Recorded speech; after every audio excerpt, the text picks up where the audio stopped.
Andata fa avete scherzato con Mazzocchi, con Politano, Inter Napoli. Pasquale è nostro fratello. Nostro fratello Mazzocchi che oggi ci stava aspettando. Allora guarda, ti faccio vedere la chat. È privata. Vabbè, la vedo io, la vedo io. Devo andare via, però adesso vogliamo andare a casa di No, a Mazzocchi. casa di Mazzocchi a questo punto. No, Pasquale per me Pasquale è sottovalutato. Mazzocchi è sottovalutato perché lui l'unico Napoli ci crede. È vero che Brava, anch'io voglio spezzare una lancia a favore di Mazzocchi, che secondo me è un giocatore che andrebbe aiutato da parte della piazza napoletana. Perché noi che lo conosciamo. È un profeta in patria. Posso intervistare io a te? Perché voi napoletani sottovalutate Pasquale Mazzocchi? Guarda, io settimana scorsa. Non posso toccarlo io. Sono io l'intervista. Vai.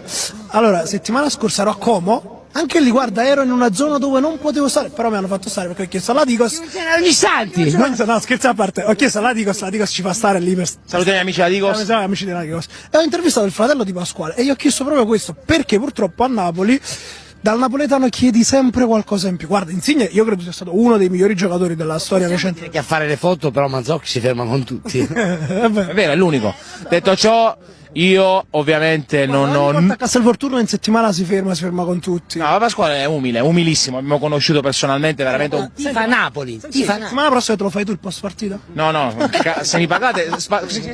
Calciopoli 24. Se arrivano dei gettoni a me e il mio manager, noi veniamo volentieri a lavorare.